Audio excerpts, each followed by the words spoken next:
जय जगन्नाथ सांग मैंने आपण मानी आज नहीं आसी इंस्टाग्राम रे जो फ्रेंड्स बा सांगसाथी मैंने तांको ना को से चेंज करने चाहते ताले से माने किभली चेंज करें यही वीडियो माध्यम रे आपण मानक फाइनाली केवल 4 मिनट भितर चेंज करें।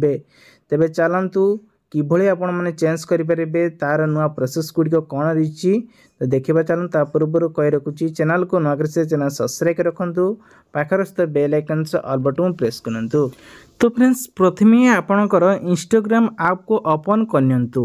नेक्स्ट आपण माने एठी आपणक प्रोफाइल जो तले अच्छी तापर आपण मानकु क्लिक करिया को पड़िबो। क्लिक कर सारा पर ऊपर आपणक 3 डॉट देखुथिबे एठी आपण 3 लाइन क्लिक करनियंतु। क्लिक कर सारा पर आपण माने देखिपाथिबे सेटिंग एंड प्राइवेसी लिखे तापर क्लिक करनियंतु। क्लिक कर सारा पर एठी देखंतु अकाउंट सेंटर लिखाई जी तापर आपण मानकु क्लिक करिया को पड़िबो।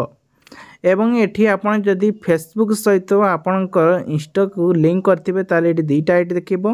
जदि लिंक न करथिबे केवल आपणकर इंस्टार ता प्रोफाइल एठी देखिबो। तेसी प्रोफाइल ऊपर क्लिक करनियंतु। क्लिक कर सारा पर देखंतु दुईटी एठी प्रोफाइल आछी। ते वर्तमान आम इंस्टार तार प्रोफाइल चेंज करबा तापर क्लिक करनियंतु। क्लिक कर सारा पर एभली एक सामना को आसीगला। तापर एठी आपन को यूजर आईडी एंड आपणकर नेम लिखाई। तेबे वर्तमान मु नेम चेंज करिया पे चाहूची नेम को चेंज करंतु। आ गुटे कथा आपण मानकु 14 दिन भितरे 2 दिन केवल आपण मान 14 दिन भितरे केवल 2 थर आपण माने चेंज करि परिबे। आपण पाखरे चांस रहउची 3 थर किबा 4 थर आपण माने मन इच्छा करि परिबे नाही। भाबी चिंती कि थरे ही केवल आपण को नाम देबा को पड़िबो। ते फ्रेंड्स एठी आपण मानकु मो हिसाब रे जो ना लिखा पे चाहूँगी चैनल ना हो किंबा जेकोसी आपण माने यूनिक ना लिखा पे चाहते ताहा आपण मानकु एठी लिखि दियंतु। सेही हिसाब रे मु एठी लिखि दउची आपणकर जो भलिया ना से ना को एठी आपण माने लिखि परिबे कोनोसी असुविधा नाही।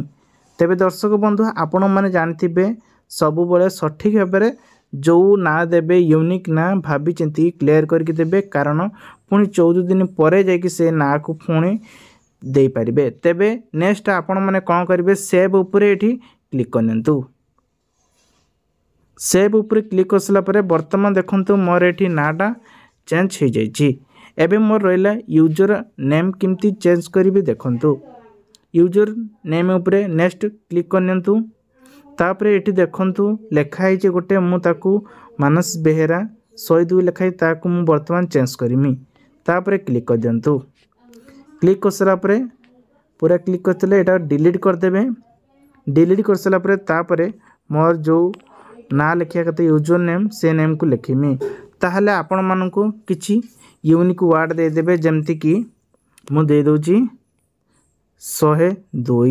जदि आपण पारे एबेले किछि न आसिला गोटे वर्ड दे देले जाकि नंबर दे देले एटा यूनिक वर्ड हे जिवो। तबे डन ऊपर नेक्स्ट कौन करिवे एठी क्लिक करनेबे। क्लिक कर सारा पर देखंतु यूजर नेम एवं तार सब किछि डिटेल्स वर्तमान चेंज हो जाइछि। तबे जदि क्लियर करमी देखंतु जाय कि डीपी रे प्रोफाइल जाय चेक करंतु रिफ्रेश माध्यम तो पूरा चेंज हो जाइछि।